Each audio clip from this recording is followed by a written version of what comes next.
bëjnë lodra fjalësh edhe nuk kuptojnë fare se për çfarë flasin, ndërkohë që disa të tjerë as nuk duan t'ia dinë fare sepse dinë se për çfarë bëhet fjalë, shfutur në rrjetin evropian të transportit këtu në Tiranë në summitin e Bashkimit Evropian me Ballkanin Perëndimor.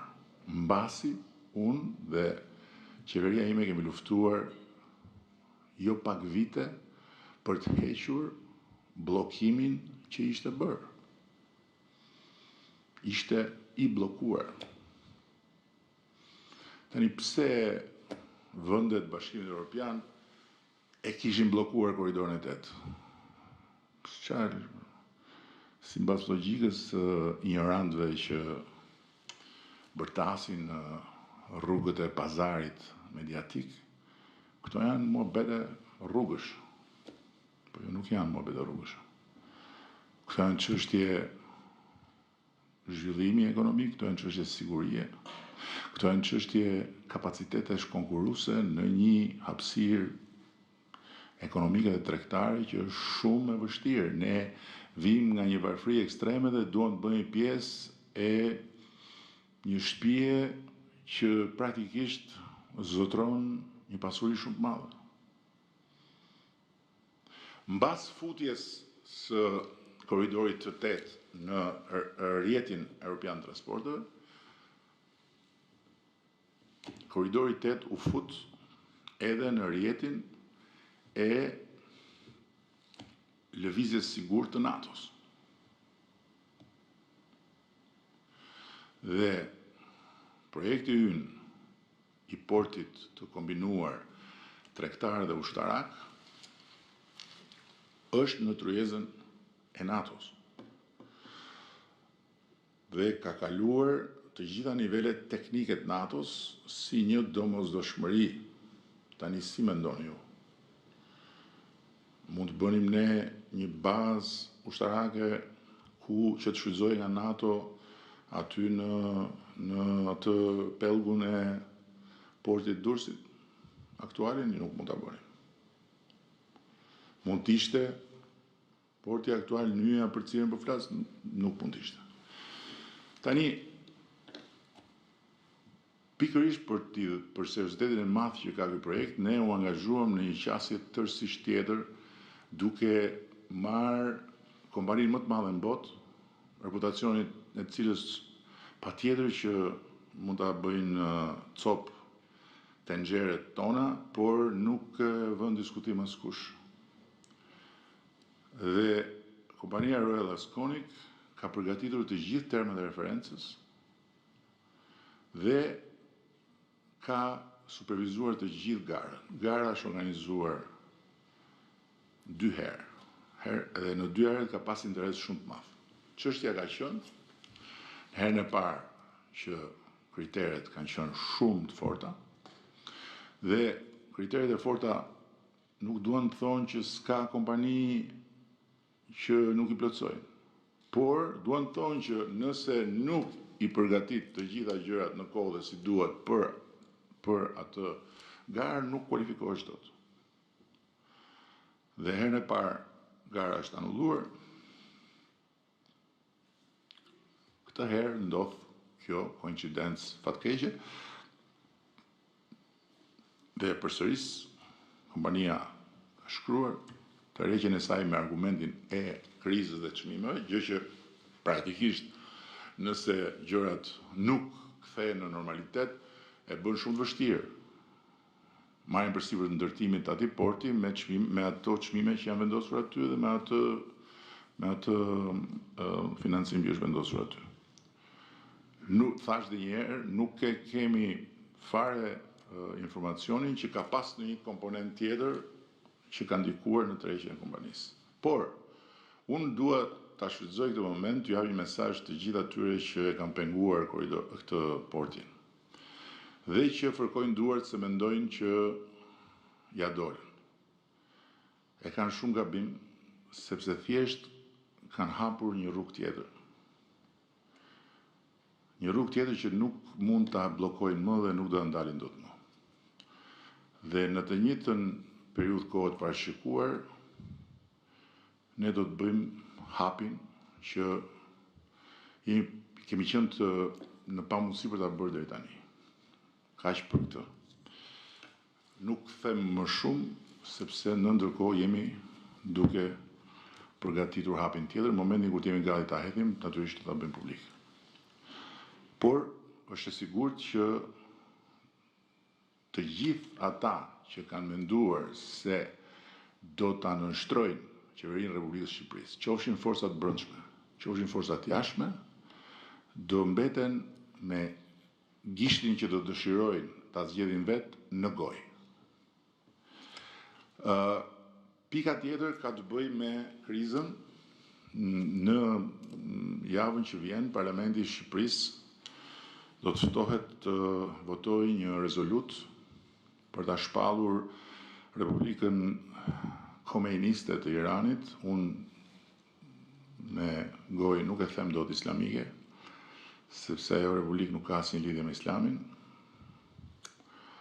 Sipas asaj që unë di dhe si asaj që unë shmoj tek Islami, shtet sponsor të terrorizmit. Dhe bashkë me këtë do të shpallet organizatë terroriste Garda Republikane e Iranit dhe Hezbollah, që të dyja.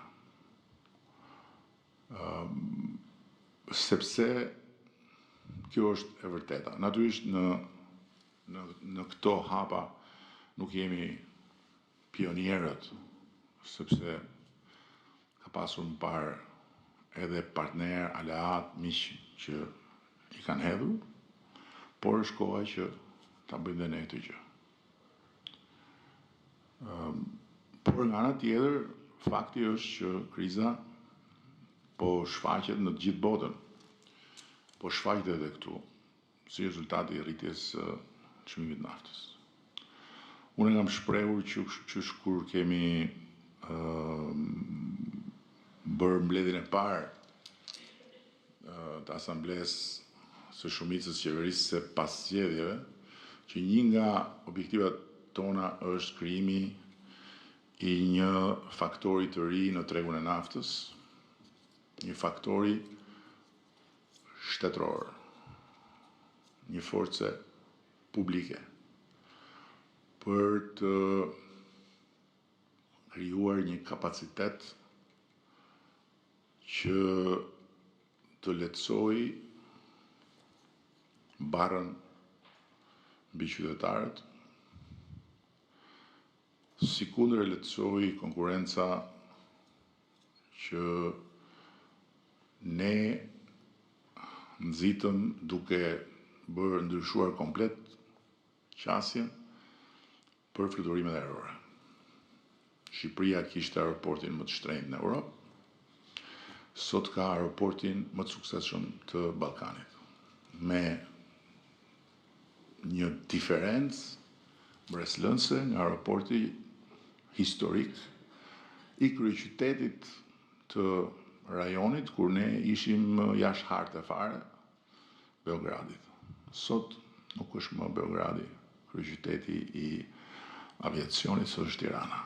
Dhe kjo është arritje e kësaj qeverie, me gjithë keqardhjen për të gjithë ata që na duan të vdekur. Por sa më shumë të vdekur na duan, aq më shumë ne ngjallemi, gjallërohemi më saktë.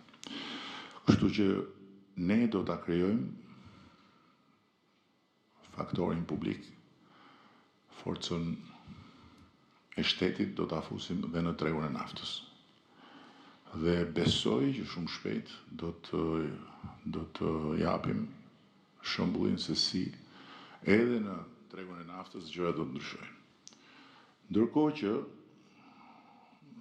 duke vënë në dispozicion kapacitetin e shtetit dhe garancitë e shtetit, do të bëhet shumë më lehtë se sa që kanë sot lojtarët që janë në treg, për të pasur marrëveshje me kompanitë që e shpërndajnë naftën, të cilat kenë qëndrueshmëri afatgjatë. Faktikisht sot ne kemi dhe në proces ligjin e rezervave. Më kujtohet që kur unë kam folë për rezervat e naftës në vigjilje të kësaj iniciative përpara vitit 2020,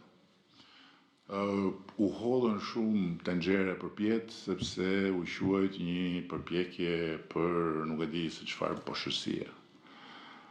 Por sot kjo është imperative. Ne në ligjin që është në konsultim publik, mos gabohem, e kemi përcaktuar që rezerva duhet shkojë në 3 muaj.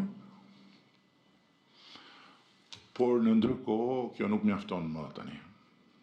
Nuk mjafton më si mas sigurie, se mund t'jetë thjesht një mas e mjaftueshme për momente tilla, por ne na duhet të shkojmë përtej sigurisë, ne duhet të shkojmë tek ajo që qytetarët